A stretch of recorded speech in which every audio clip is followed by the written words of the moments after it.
Good evening, ladies and gentlemen. Thank you for joining us again on another episode of Through My Eyes with Professor Bolaji Akinyemi.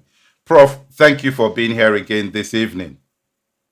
Thank you so much, Mr. Moderator. It's always a pleasure to join you and our viewers who tune in from all over the world. And I sincerely mean that because I often find the questions challenging, but I welcome them nonetheless. Thank you so much, Prof. Um, Prof, let's go straight into the conflict between Israel and Palestine and all that is going on in that region. We touched on it last week and we started from there last week. But the issues still remain today. The conflict is still going on. What are your thoughts today, Prof, on the current situation um, regarding the conflict? My thoughts have never changed, not since I became aware of that conflict uh, since my days as a student in the United States. But what has, of course, changed uh, as I became educated, my perspectives on the matter. Put simply, I will say poor Palestinians, so near Israel, so far from God. And yet only God, frankly, could protect the Palestinians and make them achieve their objectives. Um, the Palestinians are like David, while Israel is like the Goliath. The disparity in military capacity between the two parties is so obvious. It's like me stepping into the ring with the late Muhammad Ali. What are you expecting? That I will win? Not when in a 10 round bout, Ali will have floored me in 6 of the rounds. And then the man who's supposed to be the referee will bring a refreshing drink. You will think he will give me the drink since I'm the one rolling on the floor, but he gives Muhammad Ali the refreshing drink, and then he says, "Okay, boys, I want ceasefire." And Muhammad Ali said, "No, I'm not ready for a ceasefire." And then the referee says, "Okay, okay, carry on." This is what's been happening to the Palestinians. Um, They lost their land, they lost war after war, and that has been their history. Of course, you could then say the moment you've lost the first war, why not just, you know, count your losses and accept what's been given to you? Well, unfortunately, human beings don't think that way. You think, all right, the next round, maybe the outcome will be better. The next round, maybe the outcome will be better. If you look at the list of Palestinians' demands, they do look reasonable. They want a return to those who were expelled at the creation of Israel when the United Nations drew that boundary. And some Palestinians were expelled from their homeland, which was in Israel. And they've wanted to go back since then. Now, first of all, it's too late. Nobody is going to go back to something that was a line that was drawn in 1947 or thereabouts. Number two, there have been several wars that the Palestinians and the Arab countries had lost, which now included the loss of East Jerusalem, which before was under the control of Jordan. Now they've lost that. Then, of course, you have what I would call Jewish fundamentalists who've come from the United States and Europe, who are really generally more Jewish than the Jews themselves, because they are the ones who then go and settle in occupied territories, demolishing Palestinian homes, and it will take United States really putting its feet down to get those settlers, the Jewish settlers, to get them out of the settled occupied territories back into Israel proper. And yet there is no American government that will do that. That's why I said, it's only God who could, by some miracle, save the Palestinians. Um, each war will lead to more loss of Palestinian land to Israel.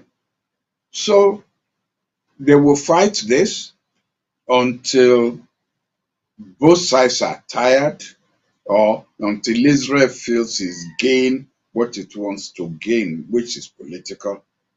And then there will be a ceasefire until the next round. You'll notice nobody is calling for a peace settlement, just a ceasefire. It's like the first round of football.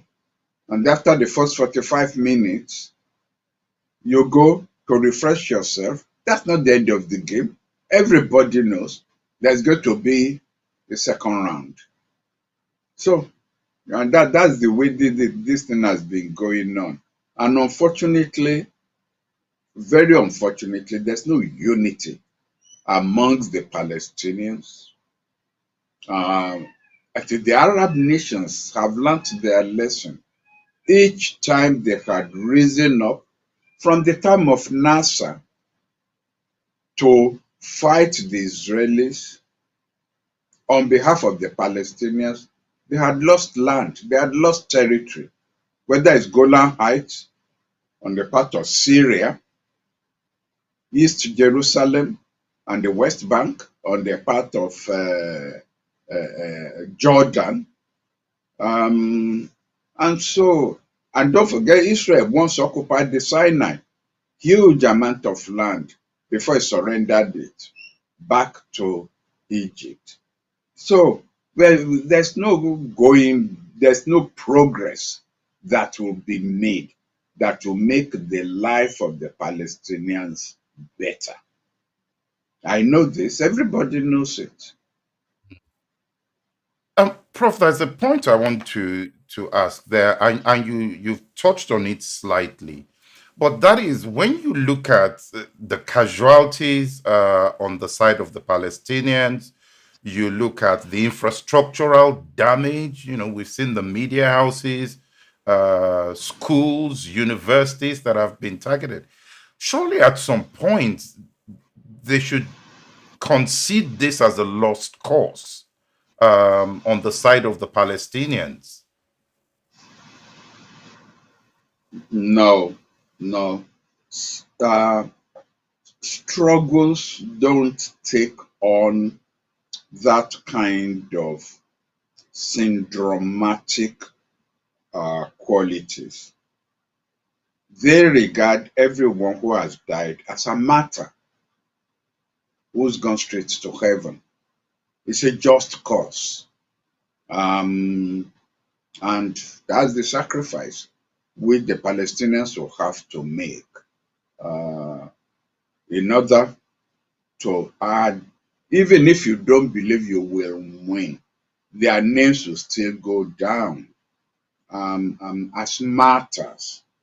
And I'm not saying this in any negative way to point negative fingers at the Palestinians.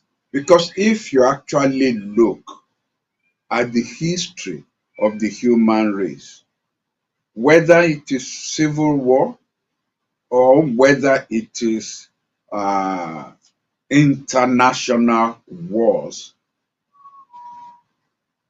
before one side gives up the losses it will have sustained, the United States bomb, had to use nuclear bombs on Japan before the Japanese government surrendered. They look at what Germany suffered. The bombing of Dresden, the bombing of Berlin itself. I mean, the Second World War should have been over, in my estimation, by 1 year. If not that, Hitler decided no way will Germany surrender, even after he had lost on the Eastern Front and he had lost on the Western Front. It will be okay, it's a fight to death. And you look at African civil wars, uh, in some cases, it turned out positively. In the case of Southern Sudan, at least they got what they wanted, the country of their choice, of their own. But in how many cases of civil war, it's just a fight to finish. And the people who lose out are, the ordinary people. So in a way, the psychological elements that drive the human race when it comes to conflict means they are prepared to sacrifice family, homes, whatever it will take, just to say, I was involved in the struggle. I gave my all to the struggle. Prof, that was a point some months back now. There was a lot of talk about the Abraham's Accord. Some Middle Eastern countries had signed this agreement with Israel. When we look at some of the responses we have had in this conflict, some of those Middle Eastern neighbors seem to maybe have been slightly quieter than maybe they would have been in the past. Do you think this Abraham Accord could be playing a part in the kind of response we've seen? I wouldn't say so. I wouldn't say so. Because those who actually signed that Abraham Accord had always been lukewarm uh, in favor of Israel, or they've been lukewarm in support for the Palestinian struggle. They were not in the forefront of those who were prepared to stand up and speak for the Palestinians. However, I do notice, I think it was the United Nations Human Rights Commission also, um, practically all the Arab nations who spoke condemned Israel in very strong terms. And but they've never been the heavy frontline military Arab powers. They haven't been. Um, so I would not even be surprised if after this war there will be a break not in the relationship that was established by the Abraham Accords, but you are not going to see much progress made in advancing that relationship much further. While I don't say there will be a break in the relationship, I think there will probably be maintenance of status quo. Uh, that may be the cost of this war, in as far as improving relationship between Israel um, and Arab countries. One other point we've seen in this current conflict, Prof, is France seems to be emerging as some sort of power broker. And that brings two questions to mind. One is this a strange thing for France to be aspiring to at this time? And secondly, given the fact that they're almost going head to head with the United States in pushing for a resolution and the United States vetoing that, are they on a collision course with the United States when it comes to diplomacy?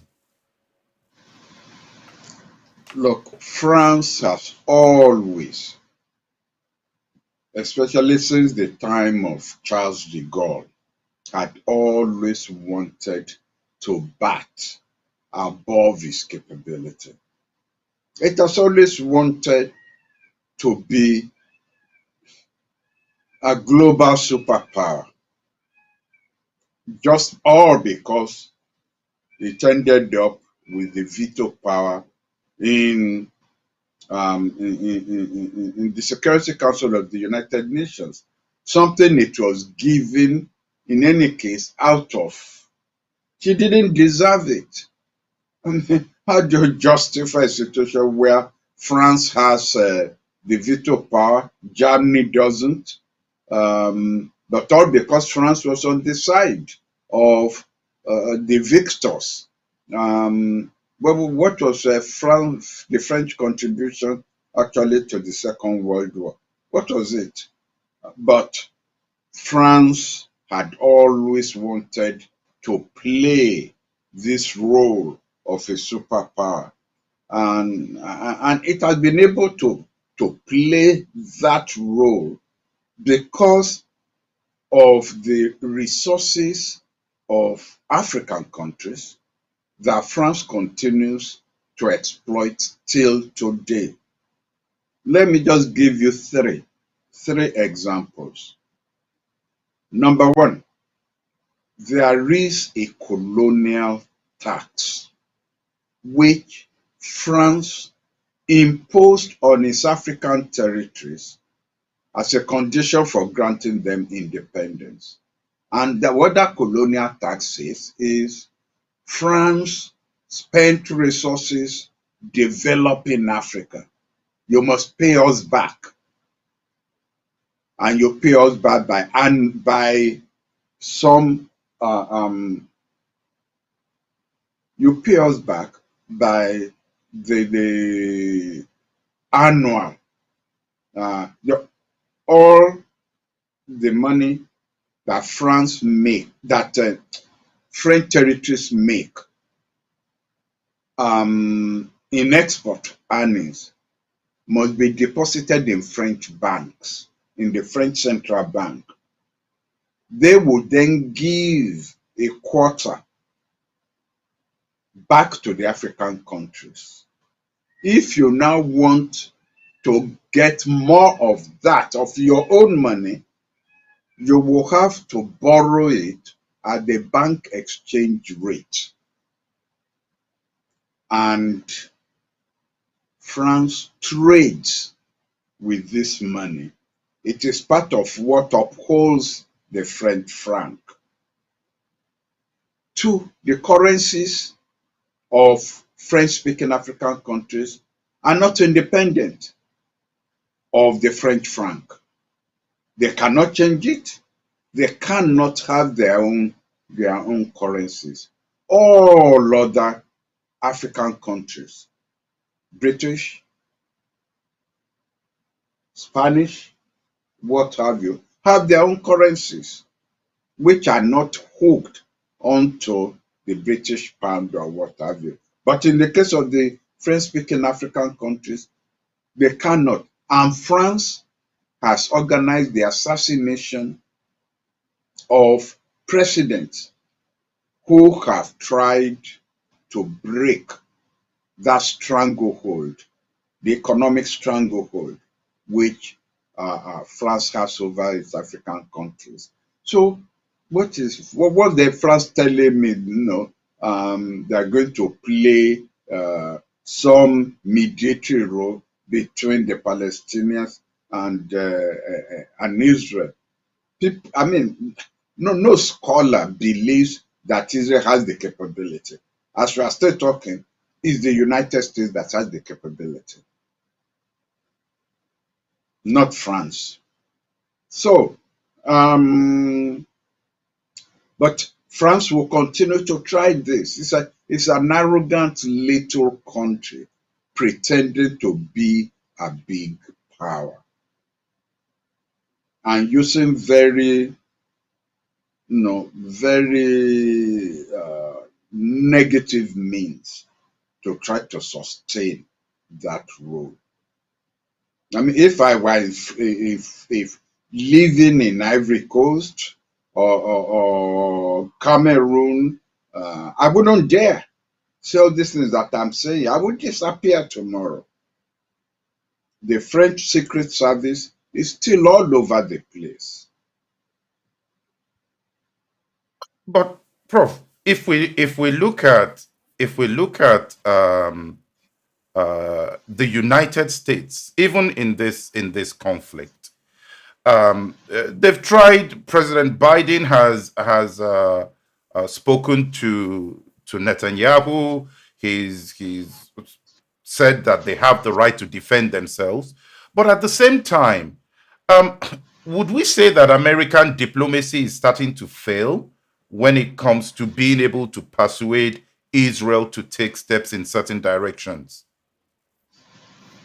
There is no American president who can dictate to Israel. None that I know of. Simply because Israel knows that if it defies the United States, there is nothing the United States is going to do about it because of the nature of the electoral dependency of any of the two parties on the Jewish vote in the United States. Look, there's something that most people are not aware of. Um, During I believe it's the 67 war or so between the Arab countries and Israel, there was this American intelligence ship that monitors communication, radio network output from both Israel and Egypt. And it was, going up and down the Mediterranean coast, plainly flying American flag. And the Israeli Air Force attacked that ship, killed several of the naval officers and men on board. And actually, Israel was going to sink that ship. But that ship managed to send an SOS to one of the American naval commands in the Mediterranean, who then sent up um, their own ships, their own Air Force planes, and the Israeli Air Force then disengaged and ran back home. That's what prevented that um, um, naval intelligence ship from being sunk. You know, America suppressed the news of the Israeli attack on that ship. They ordered the captain of the ship to go to an obscure port where the press will not know about it. They couldn't even hold openly to hold in the Pentagon something to a ceremony awarding medals for bravery to those people. And those men were buried obscurely in American military territories, with their families being told they have to keep quiet. Israel attacked American military men, killed many of them, almost sank their ships, and yet the president at that time, Lyndon Johnson, who was about to start his campaign for the second time, didn't want any problems with Israel. So they kept it under wraps. You can imagine if this were done by Russia or Syria or Iran or China, oh, all hell will have broken loose. But because it is Israel, Israel can get away with murder in as far as it concerns the United States. So it's not as much a decline of American diplomacy. I would say it is more evidence of the peculiarity in the relationship between the United States and Israel. One of the things we've also seen, Prof, is the degree to which there appears to be some division in the United States itself, even within the Democratic Party, in how President Biden has been handling this challenge that we have. Some have called it a test of his foreign policy capabilities. How would you score President Biden in this first challenge with Israel? Now, of course, I will score him very, very low. And then I will add expectedly. Expectedly. Biden is still a politician. He still wants a second term, even though he's just done about 100 days of the first term. He still wants a second term. And he knows who can, you know, uh, destroy his chances for the second term. However, as more and more Arabs,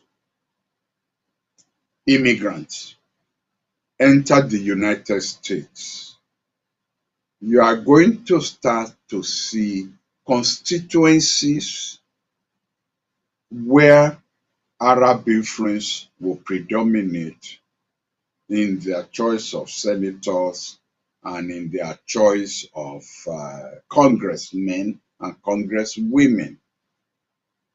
That is going to dilute the automatic support that the Congress or the president gives to Israel. And it is obvious, even in this present conflict, the first open statement made by Biden simply emphasized American support for Israel and Israel's right to defend itself. No mention at all of Palestinian grievances. It was the second statement after he had come, as you rightly pointed out, from criticism from within his own party, that he then added Arab grievances to things that need to be looked into. However, each time he said that, he will still say Israel has the right to defend itself. He will never say, and he hasn't said, but Israel has no right to evict Palestinians from their homes. He will not say Israel has no right to have moved their capital to Jerusalem. He will not say Israel has no right for Jews to be occupying the occupied territories, which are regarded as occupied territories by international law. He wouldn't say that. So far he's shifted one foot, towards the center, but it's still a long way. America is a long way from being neutral in the Israeli-Arab conflict. A long way. And I doubt whether it will ever get to that stage where it will be regarded as neutral. I don't think so. Anyway, not in my lifetime. Well, that's still a long time, Prof. Don't be fooled. Don't be fooled. Before we leave this point on the United States, I just want to get your reaction to something here, and this is that of Nancy Pelosi calling for the boycott of the China 2022 Olympics. What's your take on that call? Nancy Pelosi is playing politics. Has she called for anybody to boycott the Olympics if Israel turns up? She wouldn't dare. And it's this kind of hypocrisy that really makes me look down on American politicians. They get onto the pulpit, they are bellicose when it's a question of confronting American enemies, and then they turn their back towards the evil deeds of American supporters. So, yeah, you mark Nancy Pelosi there as just another American, politician who wants to remain relevant. Let's move to Africa, Prof. And there's one particular news item there that I'd like to hear your views on, and that's coming from Malawi, where Malawi has had to burn thousands of vaccines because they have expired. How do you react to that news? I think it is a tragedy, but Malawi had to do so to avoid infecting its own citizens with expired drugs. I applaud the Malawian authorities for being vigilant and immediately taking steps that need to be taken. The people I blame, don't forget that this talk came from the African Unity stock. The people that I blame are one, the African Union buying or accepting drugs which are on the verge of expiring. And those international companies who will then supply to the EU drugs that are on the verge of expiring. Are they saying to themselves, oh, don't worry, the African Union will not pay any attention? And they were right on that because the African Union accepted those drugs. And the African Union probably was hoping that Malawian scientists or health officials will not do their job and pay close attention. It is immoral what the EU and the international medical organizations have done, they've looked down on we Africans. It doesn't matter if if thousands of them die from using this. It doesn't matter. Um, and from the beginning of this virus pandemic, we have been drawing attention to the need for Africa not to be used as to avoid being used as a scapegoat, first number one, to avoid, being used as a testing ground for some of these drugs. And we are starting to see evidence of it. Why?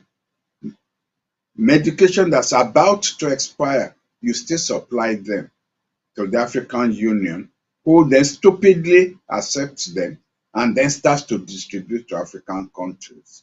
I say kudos to the Malawian chaps, and I hope what they have done, in fact, now is going to make it difficult for either the African Union or the WHO or those international medical manufacturers to send to Africa drugs that are about to expire and get paid for it. Again, profit profit above human lives. We've just seen another evidence of it. And what I would love to see is some that lawyers without boundaries or some international NGOs suing those companies that supplied these drugs. I like to see them sued in their own countries. They've got to be exposed. They've got to be brought out for what they are, murderers. Murderers. Um, Prof, one question though is, I guess from the Malawian perspective, they had a choice at one point to reject those drugs and say, well, sorry, there's no way we're going to distribute these drugs, these vaccines, um, before they expire. But yet they still took them on. And one may argue and say, well, you should have looked at this thing before you picked it up in the first place. Yes, there is always a but in every situation. But thank God they eventually did. Obviously, we don't have the details of all the transactions because if it was given to the African Union and they would then expect that is the African Union that will do this diligent search, not at that stage, not the Malawians. And I will suspect that is after the drugs have landed in Malawi and in other African countries. Because it's not only Malawi that was given, that the Malawians then became aware that they don't have too much time to organize shots into the arm. That it is when those drugs actually landed in Blantyre that they were aware of these details we're talking about. Um, All right. Even I was prepared to forget the Malawian angle and focus on the African Union that I will call out for negligence and incompetence, and the international companies that gave them, that supplied the AU with these drugs for criminal negligence. Wow. Um, Before we leave the COVID point, the UK has said that they're going to be starting another set of trials to see what the impact of a top-up dose will be like for COVID. Is it too soon to be starting that? No, because In Britain already, there are people who have turned up for the second dose. And in Africa, I know the second dose is due in 3 weeks' time, and that will be in June for the second dose. So it's not too late. It's not too late. Some have even been taking it, and they're not even talking about a booster shot. And people claim that we shouldn't make a song and dance about this. After all, annually you have the flu shot. Uh, it's not once and for all shot. Therefore, maybe with this COVID-19, it's every year we will now go for a replenishment shot. But don't forget, and people, we shouldn't relax. What the agencies, the medical agencies and authorizing agencies did was to give emergency approval. They knew they hadn't gone through all the steps, but people were dying like flies in almost every country. And that's why they speeded up what they then call emergency authorization. So we still need to know what price we are going to be paying for the shots we've taken and what do we do next year. So we are not in by a long shot. There are still, to those who play cricket, they will know that there are still more innings to go, before this test match is declared. Prof, there's a question here regarding the news that the Pentagon in the United States um, has a secret army around the world and very different from the CIA. Are you surprised by that news? Of course not. Oh, one will have to be a baby uh, in international relations to be surprised by anything at all. I mean, this is a field, or maybe you call it global politics.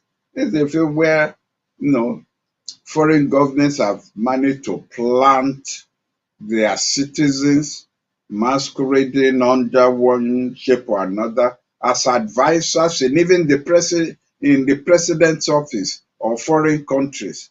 There are, I know, for example, of a foreigner who rose to the rank of a major general in the Nigerian army and came close to becoming a Nigerian head of state. Let's not mention names. It's not necessary. And who knows how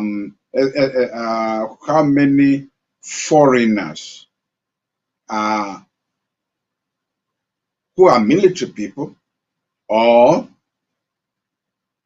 intelligence people who are masquerading as businessmen, university professors, and and in all that kind of masquerade, and they then influence what goes on in that country. Um, Depending on how hostile that country is, some of them have been killed and buried without names. If you go to I know you asked about the Pentagon and not the CIA, but nothing surprises me about I'm gonna call it shenanigans. They know what they are doing. My country first, my country before my life. I carry out orders, even if it then means poisoning, whoever the head of state am asked to poison, organizing the assassination of whoever am asked to organize the assassination. Orders are orders. I'm not surprised at all. by the news.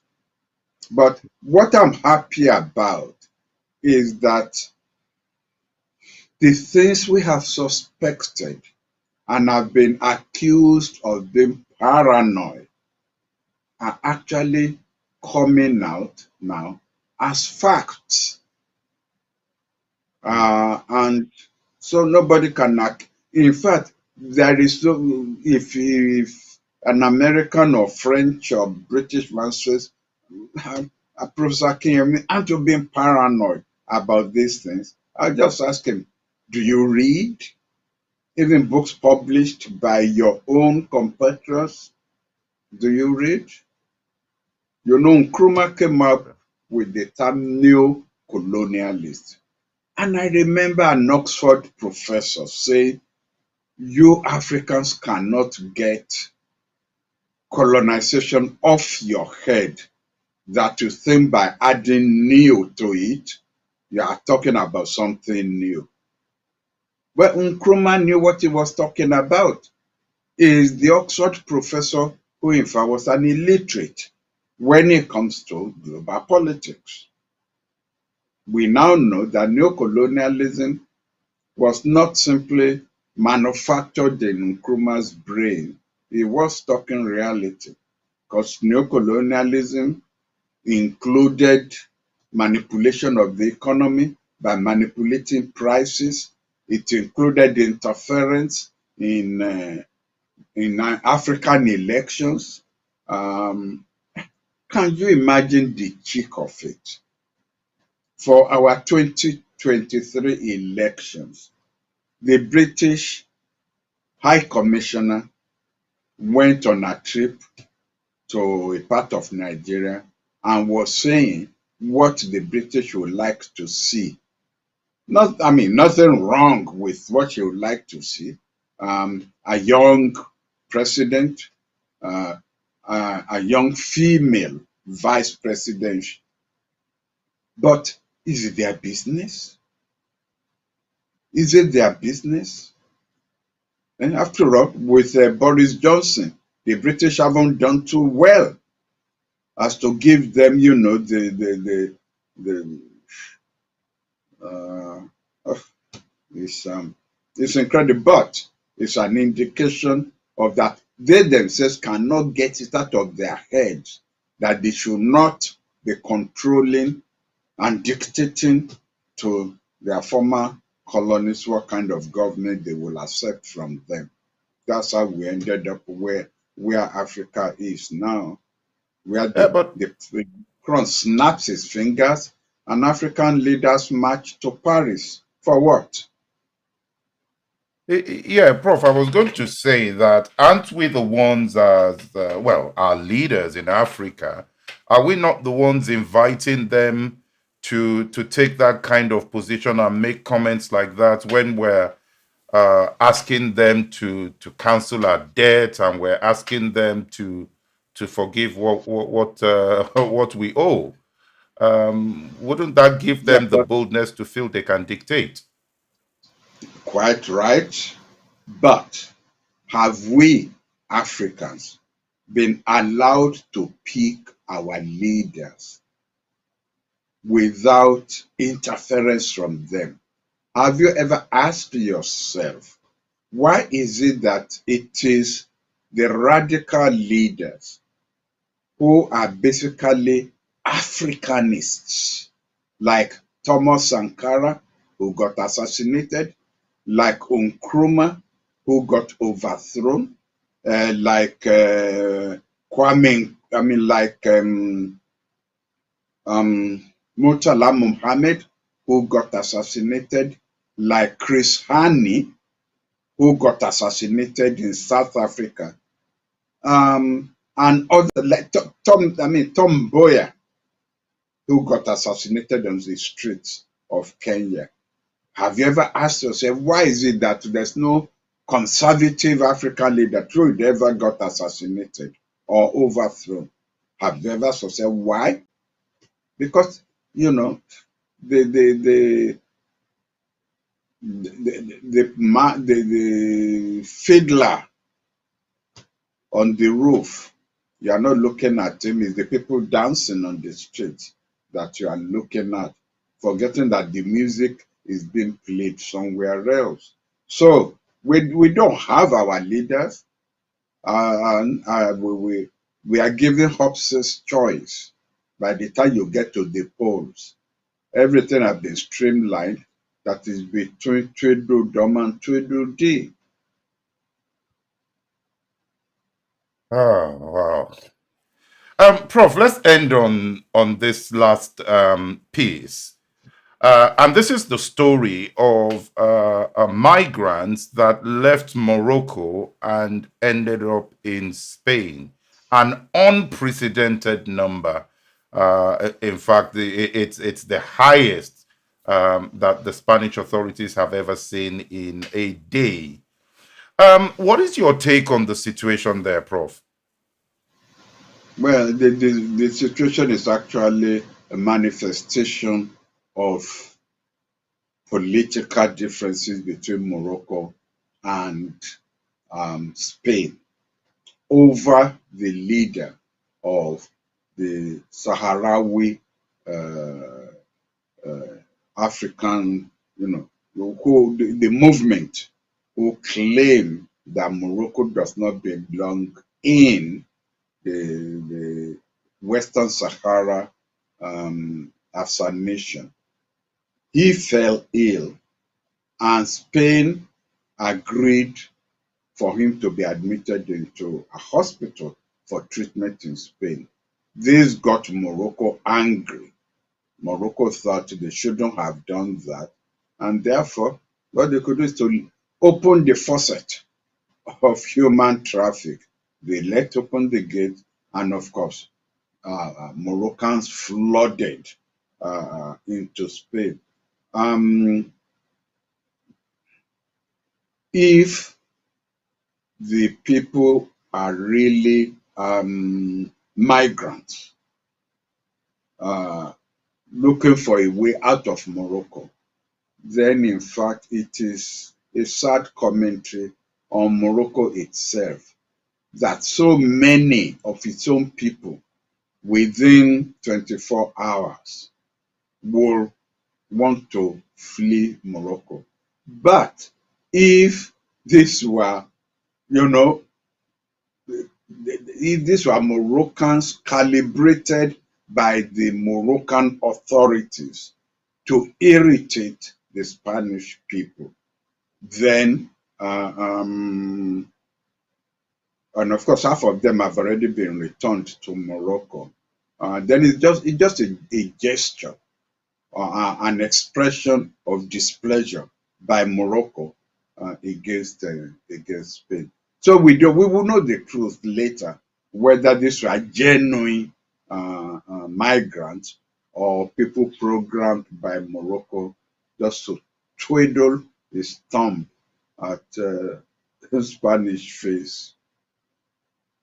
One last question in the 4 minutes that we've got that I want to put to you, also following on from this situation in Morocco, and that's this: regardless of how the Moroccans found their way into Spain, I think if we broaden the scope of this and we start to look at the number of African countries where we've had conflicts, particularly if we come lower down to Libya, Chad, that whole Nigeria area.